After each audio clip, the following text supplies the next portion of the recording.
너무 많은 불법을 저질렀다. 생일에 징역 3년을 선고받은 최순실 씨 얘기입니다. 최순실 씨에게 국정농단 사건이 불거진 뒤 처음으로 단죄가 내려졌습니다. 2대 특혜 학사비리 1심에서 징역 3년을 선고받았는데요. 이현정 의원님. 네. 공교롭게도 오늘 최순실 씨의 생일이었네요. 그렇습니다. 아마 뭐 오늘 인정신문 때 오늘 이제 생일인 것으로 이제 알려졌고, 그리고 오늘 이제 이 생일날 본인이 첫 이제 선고가 내려진 거 아니겠습니까? 그러니까 징역 3년을 선고받았습니다.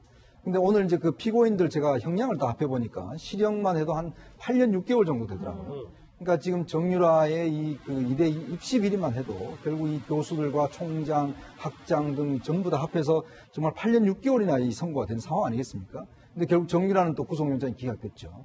그래서 보면 참 최순실 씨가 저지른 이 범죄 자체가 얼마나 많은 사람들한테 피해를 줬는지 사실 오늘 묘실하게 보여주는 그런 날인 것 같습니다. 예, 그런데 그 선고 순간에 최순실 씨가 뭐 실망감도 좀 표현하고 입술을 꾹 다문 채 이렇게 멍한 표정을 지었다고 하는데 좀 예상을 못했다. 저희가 이렇게 보면 될까요? 그러니까 예상을 못했다. 이거는 뭐 유죄가 나올 거라고는 변호인도 다 생각을 했을 거고, 그 다음에 그 검찰에서 7년 구형을 했기 때문에 보통 3분의, 그러니까 그 검찰 구형에 대해서 법원에서 2분의 1 내지 3분의 2 정도 선고하는 경향이 있거든요. 그렇다 그러면은 뭐 그렇게 예상 못할 그런 실형이 그 선고는 아니었을 거예요. 다만 저는 최순실 씨의 순간 멍한 표정은 이제서야 제대로 현실감 있게 받아들이는 거 아니냐. 내가 재판을 받고 이제 정말 그 범죄자로서 구치소가 아닌 교도소, 뭐 지금은 구치소에서 계속 있게 됩니다만 여하튼 내가 제대로 단죄를 받는 처지가 됐다라는 거를 거기에 대한 좀 현실감을 좀 깨친 게 아닌가, 그런 표정이 아닌가 싶습니다. 이 징역 3년을 예상 못했다, 아니면 뭐 실형이 안 나올 걸로 기대했다, 그거는 좀 예측하기 어렵고요. 이게 일단은 현실 좀 깨달았다. 지금 화면에 보는 화면이 이제 박 전 대통령과 지난달에 이제 법정 안에서 만났을 때 사진이고, 좀 오늘 모습을, 이 최순실 씨 모습을 보면 이 머리 색깔이 좀 달라졌잖아요. 이제 염색도 좀 하고 1956년생 오늘 6월 23일 생일에 첫 번째 1심 선고, 이제 징역 3년형을 받았는데, 조 변호사님, 이게 첫 선고긴 하지만 다른 이제 뇌물죄 이제 재판들이 끝나야 이제 최종 형량이 확정되는 거 아니겠습니까? 그렇습니다. 아직 지금 재판 받아야 될 것들이 되게 많습니다. 그렇기 때문에 그 최순실 씨 본인한테도 되게 의미가 있었을 거고 되게 중요한 재판이기도 했는데요. 어쨌든 최순실 씨는 지금까지 수사나 재판을 받아올 때 한 가지 그 논리와 그 동일 연장하고 있는 정도고, 또 자신이 모셨던 대통령까지 모시고 있는 그 구치소에서 모시고 있는 상황 아닙니까? 그러니까 이런 상황에서 뭐 되게 감회가 새로웠을 것 같습니다.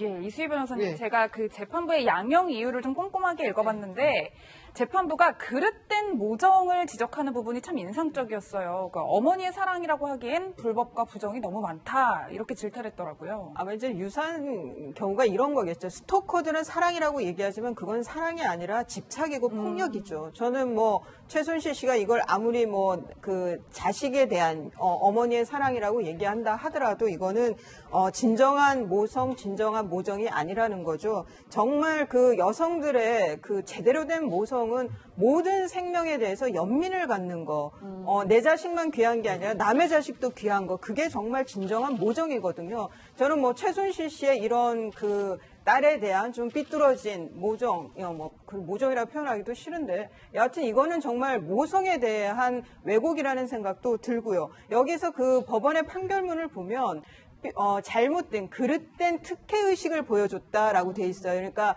정유라, 내 딸은 그 체육 특기생이니까 모든 사람이 금메달을 딸 수 있게 배려해줘야 되고, 그러기 위해서는 법이나 원칙, 절차는 모두 무시돼도 좋다라는 그런 그릇된 특혜의식이 엿보인다라고 표현했는데, 저는 그 판단이 상당히 공감이 되는 부분이었습니다. 그러니까 너무 많은 불법, 그리고 많은 사람에게 공정을 저버리겠다. 너무 많은 사람이 공정을 저버리겠다. 뭐 이런 말도 하면서 저 두 번째 문장이 참 저는 눈에 들어왔어요, 이현정이. 네. 백도 능력이라는 의심을 생기게 했던. 저 말은 아무래도 과거 정유라 씨 SNS 이런 것도 또 영향을 좀 미쳤다고 봐야죠. 그렇죠. 아마 그 실질적으로 이번 이대 사태를 확대시켰던 게 바로 그 정유라 씨의 저 SNS 글 때문에 있지 않습니까? 예. 이 젊은 층들이 상당히 많이 분개했었죠. 더군다나 지금 우리 사회가 굉장히 좀 불균형하고 또 불공정하다라는 그 인식이 큰 상황에서 정유라가 그런 SNS를 말을 통해서 돈도 실력이다. 너희 부모를 탓해라. 이렇게 이제 이야기를 한 게 굉장히 촉발점이 됐습니다. 그래서 많은 그 어떤 젊은이들이 이제 이번 촛불 시위 과정에서 많이 광장으로 나왔었고 아마 이제 재판부도 이제 그런 어떤 인식들을 한 것 같습니다. 특히 우리 사회 만연해 있는 일단 이 금전 우선주의를 이런 것들 특히 이제 학교에서 더군다나 이 명문대학이라고 하는 대학에서도 이런 것들이 여실히 통했다는 것 자체가 보면 우리 사회의 어떤 젊은이는 상당한 좌절감을 줬지 않겠습니까? 그런 면들을 아마 재판부가 상당히 꼬집고 특히 이것도 이번 양형에도 상당히 좌우한 것 같습니다. 예, 뿐만 아니라 또 양형 이후에 이런 점이 있었어요. 굉장히 범죄가 중함에도 불구하고 본인이 계속 그 잘못을 희석시키려 했다는 거예요. 즉 남에게 범죄를 떠넘기고 본인은 모르쇠로 일관한 이 점도 좀 영향을 미친 것 같아요. 그렇습니다. 당연하죠. 일단 재판부는 뭐 법과 양심에 따라서 재판을 하고 거기에 따라서 처벌을 합니다만은 이제 명백한 범죄 사실임에도 불구하고 자기 잘못을 인정하지 않고 오히려 남 탓만 하고 남에게 또 넘겨서 자기 죄를 희석시키는 이런 모습이 재판부도 사람이기 때문에 엄격하게 법을 적용할 수밖에 없고 처벌을 강하게 할 수밖에 없다. 쉽게 말해서 법대로 할 수밖에 없다. 이렇게 되는 거죠.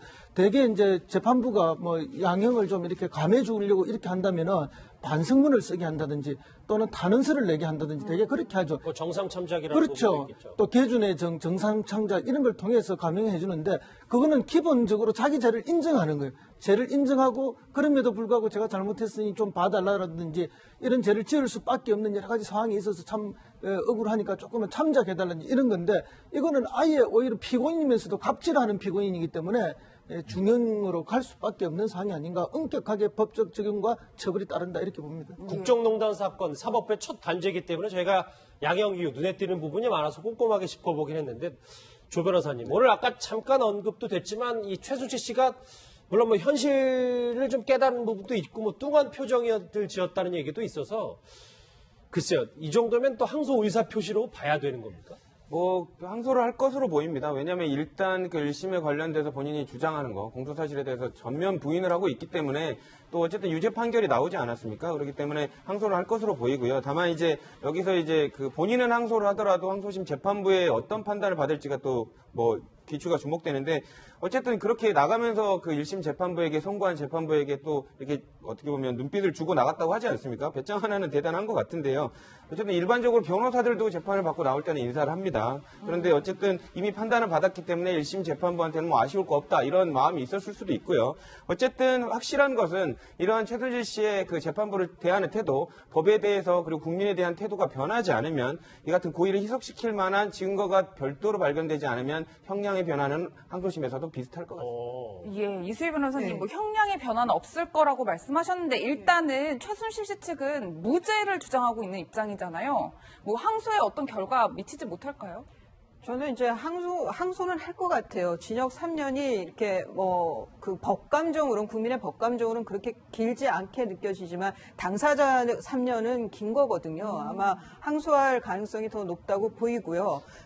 다만 이제 뭐랄까 다른 공범자들하고 이제 판결문이 나와봐야 알겠습니다만은 그 읽은 내용으로 봐서는 순차적인 공모 관계라고 보고 있거든요. 그리고 딸 정유라 씨도 공범으로 전락시켰다라는 얘기가 나와요. 그렇죠. 그런 면에서 뭐 형사재판은 어느 재판보다도 증거에 대해서 굉장히 까다롭게 채택을 하기 때문에 아마 그 관련자들이 우리가 보도가 안 됐지만 그 행간의 이면에 관련자들끼리에 이렇게 좀 맞아떨어지는 면들이 좀 많았던 것 같아요. 이 특혜 입시를 치르는데 그런 면에서 무죄 가능성이 항소를 한다고 해서 그리 크겠느냐 저는 좀 비관적으로 봅니다. 형량은 변하지 않을 것이라면 두 전문가분의 공통적인 의견인데 일단 지금 화면에 보이는 최순실 씨 외에도 2대 관련자들의 1심 선고도 줄줄이 있었습니다. 먼저 이들의 과거 예전 목소리부터 듣고 오겠습니다. 정유라를 뽑으라는 지시를 했냐고 좀 전에 물었는데 다시 한번 묻습니다. 정유라를 뽑으라는 지시를 했습니까? 전혀 그런 일 없습니다. 그런 일 없습니까?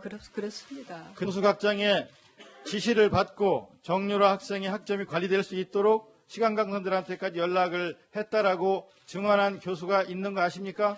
그거는 그렇지만 사실과 다릅니다. 저도 어떤 게 그거를 사실인지는 검찰에 가서 조사받을 거라는 그렇게 것도 알고 알고 계시죠? 있습니다. 네. 최경희 총장이 정유라를 뽑아주라고 지시한 적이 있다고 했는데 사실입니까? 결코 사실이 아닙니다. 지시한 적 없었습니다.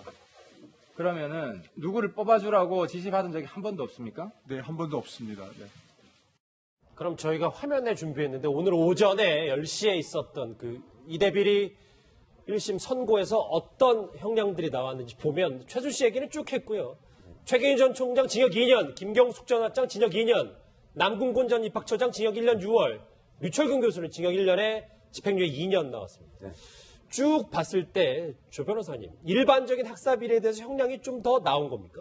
일단 검찰의 구형에 비해서 선고형이 낮은 것은 뭐 일반적입니다. 그래서 뭐 특이할 부분은 아닌데 다만 여기서 이번 그 정유라 씨 학사비리에 관련돼서 특이한 부분은 대부분 이제 뭐 예를 들면 최순실 씨가 징역 실형을 받았으면 나머지 공범자들에 관련돼서는 뭐 집행유예가 나온다든지 조금 이렇게 양형을 참작해 주는 경우들이 많습니다. 근데 이번 같은 경우는 류철근 교수만 집행유예형이 나왔고 대부분이 다 실형이 나왔거든요. 예. 그 말은 관련해서 모두 최순실 씨뿐만이 아니라 직접적으로 실형을 받을 만큼의 실행행위를 분담을 했고 더더군다나 이제 다른 당사자들이 이런 부분들 전혀 반성하지 않고 청문회에서도 부인하는 모습을 일관되게 보여줬었거든요. 그러니까 이런 부분을 봤을 때 사회정의에 미치는 영향들이 아주 부정적이다라고 판단을 해서 대부분을 실형으로 이렇게 내린 것 같습니다. 예, 이수희 변호사님, 그런데 저는 궁금한 점이 사실 이번 학사비리의 당사자이자 중심은 정유라 씨인데 정작 본인은 여기서 쏙 빠져 있고 지금 불구속 기소도 아직 안 한 상태잖아요. 어떻게 해야 되는 건가요? 이제 그 수사가 마쳐지면 이제 기소를 하겠죠. 정유라 씨를 당연히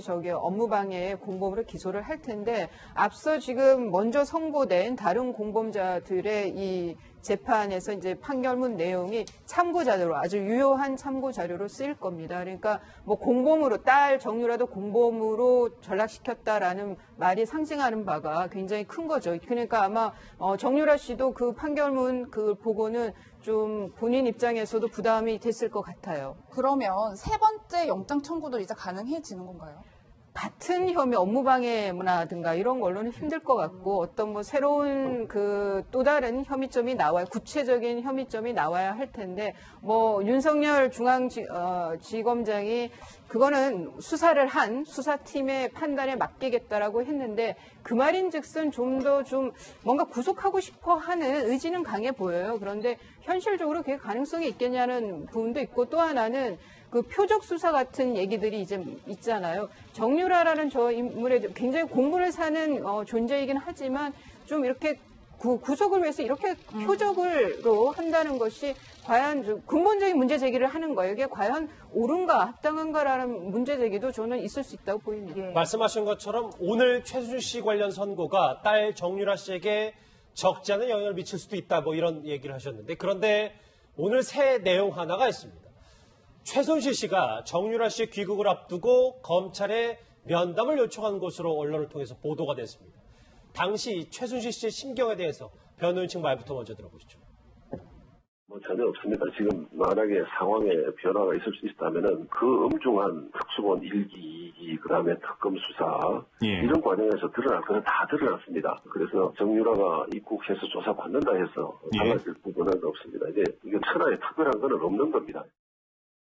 딸 입국 직전에 최순실 씨가 말이죠, 위원장님. 검찰 쪽에 이제 진실협조 의사타진, 그러니까 면담을 해서 내가 어느 정도까지 뭘 더 얘기할 수 있다. 이런 거래를 한 겁니까? 어떻게 봐야 됩니까? 그러니까 이 최순실 씨가 그 구치소에 있으면서도 딸을 위해서 끊임없이 여러 가지로 뭐 했던 정황들이 나타나는 거죠. 이 보면은 검찰 측에는 이제 플리바겐을 전제로 하는 아마 타협을 좀 하려고 했던 것 같아요. 자, 일정 부분 정유라가 진술을 해주고 딱 그걸 빌미로 해서 검찰은 이제 정유라에 대해서는 일단 이제 구속하지 않는 조건으로 아마 그런 타협을 했던 것 같고 또 한편으로는 그것이 안 될 경우에 대비해서 몰타에 예를 들어서 시민권을 획득한다든지 또 다른 데로 망명을 한다든지 뭐 여러 가지 또 이제 방법을 했겠다. 즉 정유라의 어떤 그 행동 반경을 놓고 최순실이 그 구치소에서도 끊임없이 여러 가지 어떤 방법들을 했던 그런 정황들이 드러난 것인데 특히 이제 이 그 검찰과 이제 플리바겐을 했다는 것 보면 실제로 이제 검찰에 들어오면 조사를 해서 어느 정도 이제 진술을 하겠다라는 취지로 이야기했다는 거죠. 근데 딱 이 태도가 바뀐 게 바로 1차 영장 기각이 된 다음에 바로 태도가 바뀌었다는 거죠. 딸이 구속이 안 되니까 그냥 바로 그렇죠. 바로 이제 정유라가 그다음부터는 딱 입을 다물고 입을 이야기를 안 했다는 거예요. 그러니까 결국은 이 검찰의, 그러니까 법원의 영장 기각 때문에 해서 뭔가 검찰이 좀 더 혐의를 밝혀낼 수 있음을 불구하고 혐의를 밝혀내지 못했던 그런 정황들이 좀 나타난 것이 아닌가 보여집니다. 예, 뭐 앞서 이 변호사님도 강조를 해주셨는데 재판부에서 자녀마저 공범으로 만들었다 이렇게 표현을 했단 말이에요. 이 말은 즉 정유라 씨의 혐의도 인정이 되고 뭐 엄마와 같은 수준의 처벌을 받게 될 수도 있다. 뭐 이런 뜻으로 해석할 수 있을까요? 일단 결론부터 말씀드리면 정유라 씨는 이번 재판 최순실 씨의 재판에 직접 재판의 대상 피고인이 아니었기 때문에 직접적인 효력을 받지는 않습니다. 하지만 이제 말씀 주신 대로 그 연관된 사실, 연관된 공범들의 사실관계나 정황들이 정유라 씨가 같이 지금 수사를 받고 있는 내용하고 동일하거든요. 그렇기 때문에 다른 재판부이긴 하지만 법의 기준으로 봤을 때 사전 판단의 성격을 가진다고 볼 수 있고요. 당연히 정유라 씨가 기소되고 이 재판을 동일한 사실관계를 전제로 해서 받게 될 경우에 당연히 그 재판부는 참조할 수밖에 없을 것으로 보입니다. 그렇기 때문에 결론적으로 얘기한다면 그 사전 판단을 받는 그 재판부가 공범과의 그 연관성, 공범의 성격을 가지고 있고 범죄 사실에 정유라 씨도 이 같은 범죄 사실을 상당 부분 인지하고 있었을 것이라는 전제로 공범이라는 표현을 썼기 때문에 그 정유라 씨의 재판에 불리할 것만은 확실해 보입니다. 이수희 변호사. 예. 근데 최순실 씨가 검찰에 면담을 요청할 때 변호사 입회 없이 하자고 제안했다는데 이거는 어떤 속내를 가지고 있다고 봐야 돼요?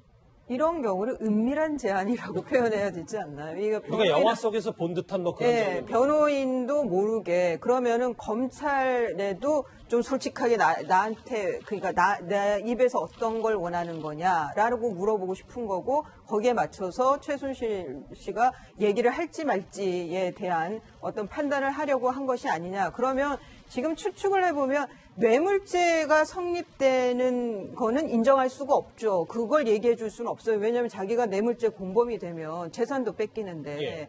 그래서 그거는 아닌 것 같고 그냥 순전히 제 추측이지만 딜을 한다라고 했다면 어떤 진실 고백을 한다라고 했다면 박 전 대통령 주변에 뭐 김기춘 비서실장이라든가 안종범 수석이라든가 뭐 조윤선 장관이라든가 아니면 어떤 기업인이라든가 이런 사람들하고 자기가 어떤 관계였고 뭐 이런 거 정도는 얘기할 의향이 있었던가 본인만 알고 있는 아닌가. 예, 뭐 좀 그런 생각이 듭니다. 예, 이번 사태를 겪으면서 참 다양한 일들이 많이 일어나는 것 같은데 최순실 씨가 재판 과정에서 변호인의 휴대폰을 썼다라는 주장이 나오는데 이게 가능한 일인가요? 전혀 가능하지 않죠. 대단하다고 생각이 됩니다. 원래 이제 법정에서는 변호사들도 핸드폰을 보면 야단 맞습니다. 그리고 그 방청석에서 핸드폰을 켜고 있으면 법정 경위가 와서 소리라든지 이런 부분들을 주의하라고 주의를 주기 때문에 변호인도 아니고 관련된 피고인이 핸드폰을 만진다는 것 자체는 상상할 수도 없는데 만지려고 시도했다는 것 자체가 이해가 안 되고요. 그러면 이제 뭐 변호인을 통해서 얼마든지 예를 들면 관련된 부분을 상의하고 전달할 수 있는데 이런 부분은 최순실 씨의 성격이나 성향하고도 관련이 돼 있다고 봅니다. 무슨 메시지를 준다거나 메일을 주려고 했는지는 모르겠지만 최순실 씨가 이때까지 국정농단에 관련된 부분의 행동 양태를 보면 본인이 항상 시켜놓고도 직접 지시를 하거나 확인하는 성향이 있지 않습니까? 그래서 이런 부분으로 혹시 활용하려고 했던 거 아닌가라는 좀 의심도 듭니다. 그러니까 조 변호사는 아까 잠깐 화면에도 나왔었지만 최순실 씨는 저거를 이제 딸 관련 기사를 좀 찾아보려고 휴대전화를 봤다고 하는데 저걸 고지고대로 또 믿을 수는 또 없지 않겠습니까? 그렇죠. 왜냐하면 최순실 씨 같은 경우는 지금 재판에서 여러 가지 확증이 나오는데도 불구하고 다른 얘기를 하고 있거든요. 그렇기 때문에 본인이 어떤 지적을 받았다고 하더라도 순순히 말할 가능성은 없습니다. 더더군다나 재판장이 앞에서 보고 있는데 법정에서 핸드폰을 만질 정도로 과감한 배짱이 있는 사람이 관련해서 그런 시도를 하면서 단순히 기사 검색을 하기 위해서 봤다? 믿기는 좀 어려운 것 같습니다. 예, 이수희 변호사님 뭐 과감한 배짱이라고 표현하셨는데 보통 믿는 구석이 있어야 이 정도 행동을 할 수 있을 것 같은데 어디서 이런 당당함이 나오는 걸까요? 아니 이게 변호인이 건네준 것 같아요. 그러니까 변호사가 건네주도 않는데 자기가 그냥 갖고 와서 옆에 휴대전화 있으니까 갖고 와서 봤다 그러면은 최순실 씨가 정말 대범하다고 할 텐데 뭐 좀 볼 수 있냐 그러니까 변호인이 저걸 건네줬다 그러면은 최순실 씨보다는 그 변호사가 이거는 그 원칙을 어긴 거예요. 다른 것도 아니고 구속된 피고인이기 때문에 이런 거를 주면 안 되거든요. 그걸로 만약에라도 누구한테 문자를 보낸다든가 그럴 수도 있는 거잖아요. 외부하고 연락을 할 수도 있는 그렇죠. 거잖아요. 저는 이거는 뭐 최순실 씨보다 그 변호인이 굉장히 경솔하게 행동했다라고 지적을 하고 싶습니다. 글쎄, 검찰의 은밀한 제안도 하고 뭐 법정에서 갑자기 휴대폰도 보고 말이죠. 최순실 씨 뭔가 지금 머릿속이 복잡한 것만은 분명해 보이는데 이 최순실 씨의 재판이 이루어지는 동안에 딸 정유라 씨의 해외 재산 처분이 또 도마 위에 올랐습니다. 먼저 해외 재산에 관련된 정유라 씨의 발언부터 들어보시죠. 그 언제쯤 가셨나요? 독일에 가는 때가? 2주 전. 2주 전이었죠? 그때 15일 날 그때 그 프랑크푸르트 시내에서. 근데 저는 쇼핑은 안 갔습니다. 네네네. 근데 그날 계셨던 건 맞고요. 현재도 생활하시는 고모분하고 아들분은 체류 비용을 어떻게 해결하시는 거예요? 그건 제가 모릅니다. 저는 계속 안에만 있어서 아기만 일주일에 몇 번씩. 본인의 변호사 비용도 포함해서 현재 체류 비용은 분명히 들어가는 부분이 있을 텐데요. 네. 그 내용에 대해서 전혀 모르시나요? 전혀 모릅니다. 전혀 모른다. 아직도 저 표정을 보면 저희도 좀 여러 가지 생각이 들어서. 근데 이현정님, 네. 정유라 씨가 독일에 5억 상당 집 뭐 이런 것인데 독일 재산 다 썼다고 하는데 이것도 고지고대로 믿어야 됩니까? 그러니까 지금 우리가 정유라 씨가 지금 독일과 덴마크에 도피한 기간이 꽤 길지 않습니까? 그리고 또 도피한 있을 때 정말 그 현지에서 상당히 비싸다고 소문나 있는 변호인을 다 썼지 않습니까? 그렇다면 기본적으로 이동 비용이라든지 거주 비용이나 또 변호사 비용이라든지 이게 지금 엄청나게 들어갔을 텐데 과연 그 돈은 어디서 조달했을 것인가 이런 이제 의문들이 있었는데 지금 보니까 최순 씨가 원래 독일에 소유해 있던 그 호텔 그다음에 뭐 여러 가지 지금 집들 이걸 갖다가 다 처분했다는 거예요. 한 10억 상당 이상이 되는 것들을 처분해 실제로 이 어떤 도피하면서 쓴 돈 자체가 한 10억이 넘는다는 거죠. 그러니까 이런 걸로 보면 지금 아까도 보셨지만 지금 자기는 돈에 대해 전혀 모른다고 이야기하고 있지 않습니까? 근데 사실은 어떤 면에서 보면 참 계속 우리가 정유라의 이중적인 좀 면을 보고 있는데 실제로 지난번에 뭐 프랑크푸르트도 왔다 갔다 하고 이런 것 이제 여러 가지 정황들이 좀 포착이 됐잖아요. 그런 걸로 보면 실제로 지금 독일 내에서 어떤 대리인을 통해서 재산을 다 처분했고 이 처분한 재산을 이용해서 실제 독일에서 사용했던 또 그다음에 덴마크에서 사용의 돈 자체를 대부분 썼다라는 것이죠. 그렇기 때문에 실제 한 10억 상당의 돈을 이제 쓰고 왔다는 것인데, 근데 본인은 전혀 지금 얼굴 하나 변하지 않고 모른다라고 이야기를 하고 그렇죠. 있으니까 실제 아마 이게 외국에 있는 재산이 얼마나 되는 것인지는 정말 좀 더 추적을 해봐야 될 것 같습니다. 예, 뭐 추적을 해봐야 된다고 말씀하셨는데 뭐 마음 같아서는 빨리 환수해오고 싶은데 방법이 없는 건가요? 예, 뭐 일단 있는지 없는지가 확실하지가 않죠. 뭐 어떤 주장이냐면 약 1조 정도가 있을 것이라는 이야기하고 심지어는 박정희 정권 후반기부터 빼돌린 돈으로 해서 뭐 10조 가까운 돈이 있다는 이런 한 예전에 한 3, 4개월 전에 그런 이제 보도도 주장도 있었죠. 있었습니다. 그러나 그 어느 것도 지금 확인되지 않았기 때문에 그렇죠. 확인되지 않은 돈을 지금 뭐 환수한다는 건 있을 수가 없는 것이죠. 예. 일단은 뭐 빼돌린 돈이 있는지 없는지 확인되는 작업이 먼저 필요할 것이고 그리고 그 돈의 불법성 여부가 확인된다면 국제법 관례에 따라서 어느 정도의 환수는 가능할 것이라고 보지만 현재 상황에서는 모든 것은 추측이 아닌가 저는 그렇게 봅니다. 예. 그러면 조 변호사님, 속수무책으로 검찰도 지켜볼 수밖에 없는 겁니다. 근데 이제 이런 부분들은 조금 이제 더 검찰이 초기 수사할 때 조금 더 이렇게 적극적으로 나섰다면 이런 부분을 더 찾아낼 수 있었을 것 같고요. 그 정유라 씨의 소환 자체도 그 타이밍을 놓친 것도 그런 부분이 뭐 비판을 받고 있지 않습니까? 어쨌든 방금 평론가님께서 말씀 주신 대로 주머니를 찾아야지 그 주머니를 뺏어올 텐데 주머니가 딴 주머니가 지금 있는지 아니면 관련돼서 처분한 재산이 다인지를 확인해 봐야 될 것 같습니다.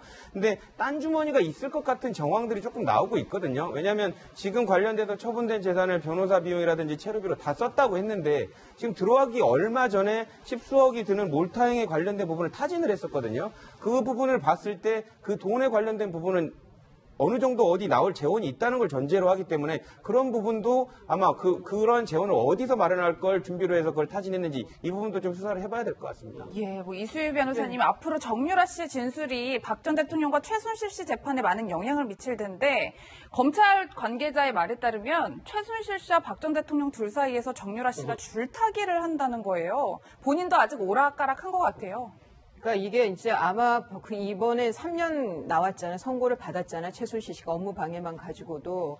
저는 거기다가 이제 딸을 공범으로 전락시켰다라는 판결서도 나왔고, 저는 정유라 변호인 측에서 그 입단속을 굉장히 많이 시킬 거라고 봐요. 또다시 이제 그 입국한 직후에 보여줬던 그 교육받은 그 멘트에서 그 워딩에서 크게 벗어나지 않는 진술들은 할 것 같은데 모르겠습니다. 워낙 성격 자체가 좀 튀는 면이 많이 있기는 하지만 그래도 말씀드린 대로 현실감을 좀 깨닫고 그리고 상황이 본인들한테 굉장히 불리하게 간다 이렇게 법감정 여론이 그런 걸 다시 한번 느끼면서 글쎄요 정유라 씨가 저는 이전보다는 말수가 많이 줄지 않을까 그런 생각이 드네요. 알겠습니다. 국정농단 이 사건을 수사한 지 8개월 만에 사법부의 첫 단죄가 나왔습니다. 최순실 씨 징역 3년을 선고받았는데요. 앞으로 어떤 또 이 국정농단 흐름의 이 분위기를 바뀌게 될지 주목을 해 보겠습니다.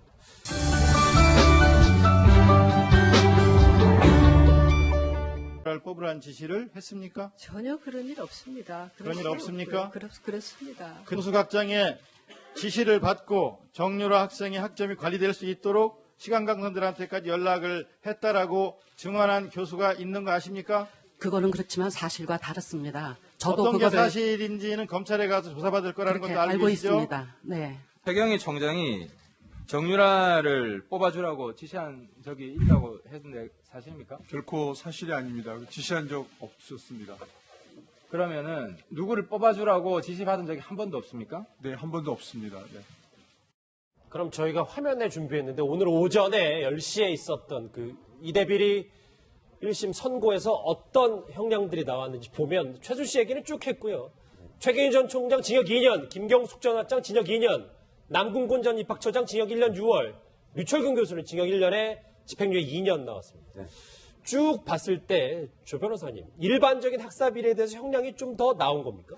일단 검찰의 구형에 비해서 선고형이 낮은 것은 뭐 일반적입니다. 그래서 뭐 특이할 무슨 부분은 아닌데 다만 여기서 이번 그 정유라 씨 학사비리에 관련돼서 특이한 부분은 대부분 이제 뭐 예를 들면 최순실 씨가 징역 실형을 받았으면 나머지 공범자들에 관련돼서는 뭐 집행유예가 나온다든지 조금 이렇게 양형을 참작해 주는 경우들이 많습니다. 근데 이번 같은 경우는 류철근 교수만 집행유예형이 나왔고 대부분이 다 실형이 나왔거든요. 예. 그 말은 관련해서 모두 최순실 씨뿐만이 아니라 직접적으로 실형을 받을 만큼의 실행행위를 분담을 했고 더더군다나 이제 다른 당사자들이 이런 부분들 전혀 반성하지 않고 청문회에서도 부인하는 모습을 일관되게 보여줬었거든요. 그러니까 이런 부분을 봤을 때 사회정의에 미치는 영향들이 아주 부정적이다라고 판단을 해서 대부분을 실형으로 이렇게 내린 것 같습니다. 예, 이수희 변호사님 그런데 저는 궁금한 점이 사실 이번 학사비리의 당사자이자 중심은 정유라 씨인데 정작 본인은 여기서 쏙 빠져 있고 지금 불구속 기소도 아직 안 한 상태잖아요. 어떻게 해야 되는 건가요? 이제 그 수사가 마쳐지면 이제 기소를 하겠죠. 정유라 씨를 당연히 저기 업무방해 공범으로 기소를 할 텐데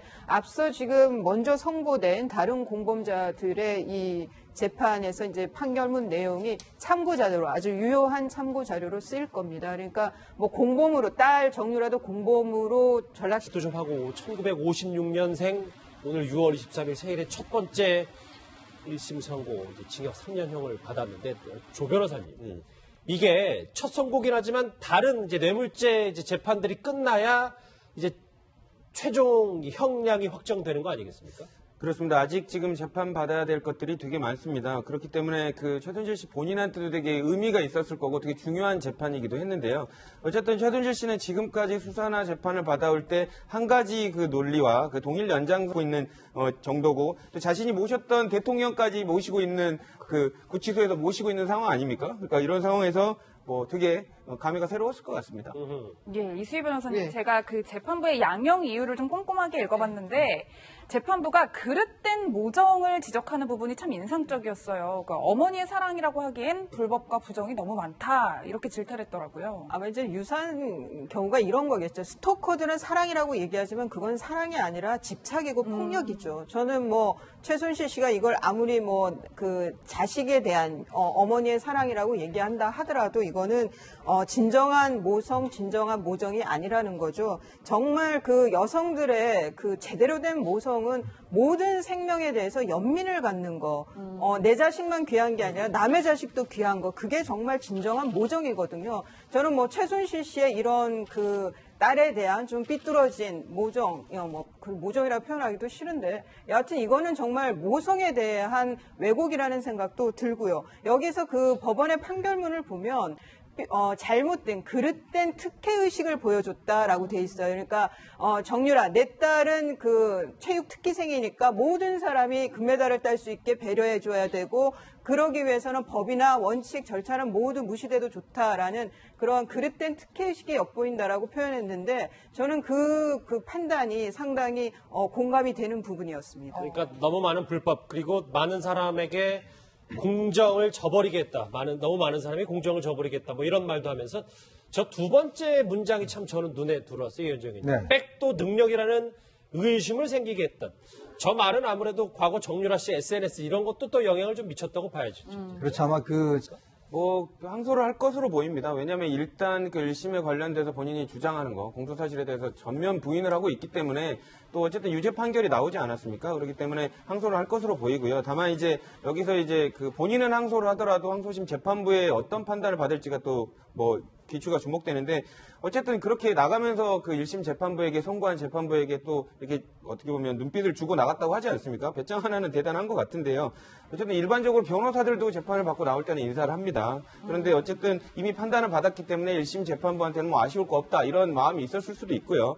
어쨌든 확실한 것은 이러한 최순실 씨의 그 재판부를 대하는 태도, 법에 대해서 그리고 국민에 대한 태도가 변하지 않으면 이 같은 고의를 희석시킬 만한 증거가 별도로 발견되지 않으면 형량의 변화는 항소심에서도 비슷할 것 같습니다. 예, 이수희 변호사님, 네. 뭐 형량의 변화는 없을 거라고 말씀하셨는데 일단은 최순실 씨 측은 무죄를 주장하고 있는 입장이잖아요. 뭐 항소에 어떤 결과 미치지 못할까요? 저는 이제 항소는 할 것 같아요. 징역 3년이 이렇게 그 법감정으로는, 국민의 법감정으로는 그렇게 길지 않게 느껴지지만 당사자 3년은 긴 거거든요. 아마 항소할 가능성이 더 높다고 보이고요. 다만 이제 다른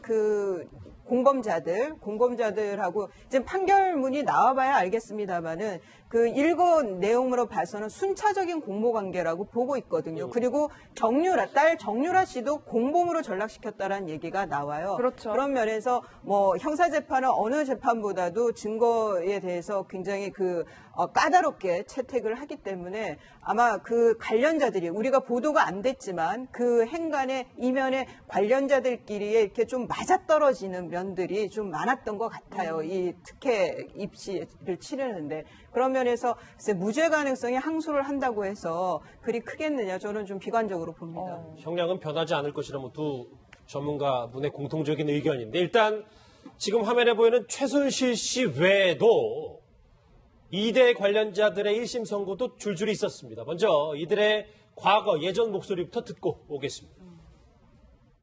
정유라를 뽑으라는 지시를 했냐고 좀 전에 물었는데 다시 한번 묻습니다. 너무 많은 불법을 저질렀다. 생일에 징역 3년을 선고받은 최순실 씨 얘기입니다. 최순실 씨에게 국정농단 사건이 불거진 뒤 처음으로 단죄가 내려졌습니다. 2대 특혜 학사비리 1심에서 징역 3년을 선고받았는데요. 이현정 의원님. 네. 공교롭게도 오늘 최순실 씨의 생일이었네요. 그렇습니다. 아마 오늘 인정신문 때 오늘 이제 생일인 것으로 이제 알려졌고, 그리고 오늘 이제 이 생일날 본인이 첫 이제 선고가 내려진 거 아니겠습니까? 그러니까 징역 3년을 선고받았습니다. 근데 오늘 이제 그 피고인들 제가 형량을 다 합해보니까 실형만 해도 한 8년 6개월 정도 되더라고요. 그러니까 지금 정유라의 이 2대 입시 비리만 해도 결국 이 교수들과 총장, 학장 등 전부 다 합해서 정말 8년 6개월이나 이 선고가 된 상황 아니겠습니까? 근데 결국 정유라는 또 구속영장이 기각됐죠. 그래서 참 최순실 씨가 저지른 이 범죄 자체가 얼마나 많은 사람들한테 피해를 줬는지 사실 오늘 묘실하게 보여주는 그런 날인 것 같습니다. 예, 그런데 그 선고 순간에 최순실 씨가 뭐 실망감도 좀 표현하고 입술을 꾹 다문 채 이렇게 멍한 표정을 지었다고 하는데 좀 예상을 못했다. 저희가 이렇게 보면 될까요? 예상을 못했다. 이거는 뭐 유죄가 나올 거라고는 변호인도 다 생각을 했을 거고, 그 다음에 검찰에서 7년 구형을 했기 때문에 보통 3분의 2, 그러니까 그 검찰 구형에 대해서 법원에서 2분의 1 내지 3분의 2 정도 선고하는 경향이 있거든요. 그렇다 그러면은 뭐 그렇게 예상 못할 그런 실형이 선고는 아니었을 거예요. 다만 저는 최순실 씨의 순간 멍한 표정은 이제서야 제대로 현실감 있게 받아들이는 거 아니냐. 내가 재판을 받고 이제 정말 그 범죄자로서 구치소가 아닌 교도소, 뭐 지금은 구치소에서 계속 있게 됩니다만 여하튼 내가 제대로 단죄를 받는 처지가 됐다라는 거를 거기에 대한 좀 현실감을 좀 깨친 게 아닌가, 그런 표정이 아닌가 싶습니다. 이 징역 3년을 예상 못했다, 아니면 뭐 실형이 안 나올 걸로 기대했다, 그거는 좀 예측하기 어렵고요. 이게 일단은 현실 좀 깨달았다. 지금 화면에 보는 화면이 이제 박 전 대통령과 지난달에 이제 법정 안에서 만났을 때 사진이고, 좀 오늘 모습을 이 최순실 모습을 보면 이 머리 색깔이 좀 달라졌잖아요. 이제 염색. 실질적으로 이번 이대 사태를 확대시켰던 게 바로 그 정유라 씨의 저 SNS 글 때문에였지 않습니까? 예. 이 젊은 층들이 상당히 많이 분개했었죠.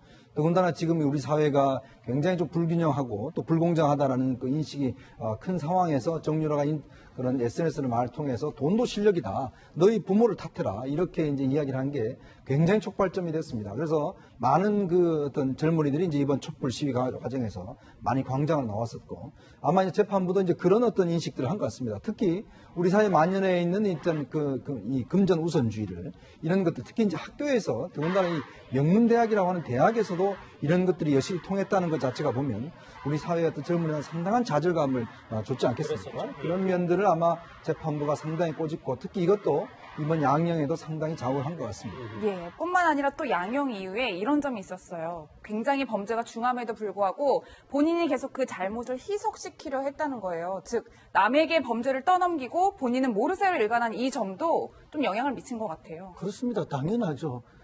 일단 재판부는 뭐 법과 양심에 따라서 재판을 하고 거기에 따라서 처벌을 합니다만은 이제 명백한 범죄 사실임에도 불구하고 자기 잘못을 인정하지 않고 오히려 남 탓만 하고 남에게 넘겨서 자기 죄를 희석시키는 이런 모습의 재판부도 사람이기 때문에 엄격하게 법을 적용할 수밖에 없고 처벌을 강하게 할 수밖에 없다. 쉽게 말해서 법대로 할 수밖에 없다. 이렇게 되는 거죠. 대개 이제 재판부가 뭐 양형을 좀 이렇게 감해 주려고 이렇게 한다면은 반성문을 쓰게 한다든지 또는 탄원서를 내게 한다든지 되게 그렇게 하죠. 뭐 정상참작이라고 그렇죠. 또 개준의 정상참작 이런 걸 통해서 감형해 주는데 그거는 기본적으로 자기 죄를 인정하는 거예요. 죄를 인정하고 그럼에도 불구하고 제가 잘못했으니 좀 봐달라든지 이런 죄를 지을 수밖에 없는 여러 가지 상황이 있어서 참 억울하니까 조금은 참작해달라든지 이런 건데 이거는 아예 오히려 피고인이면서도 갑질하는 피고인이기 때문에 중형으로 갈 수밖에 없는 사안이 아닌가. 엄격하게 법적 적용과 처벌이 따른다 이렇게 봅니다. 국정농단 사건 사법부의 첫 단죄이기 때문에 저희가 양형 이후 눈에 띄는 부분이 많아서 꼼꼼하게 짚어보긴 했는데 조 변호사님 오늘 아까 잠깐 언급도 됐지만 이 최순실 씨가 물론 뭐 현실을 좀 깨달은 부분도 있고 뭐 뚱한 표정을 지었다는 얘기도 있어서 글쎄요 이 정도면 또 항소 의사 표시로 봐야 되는 겁니다.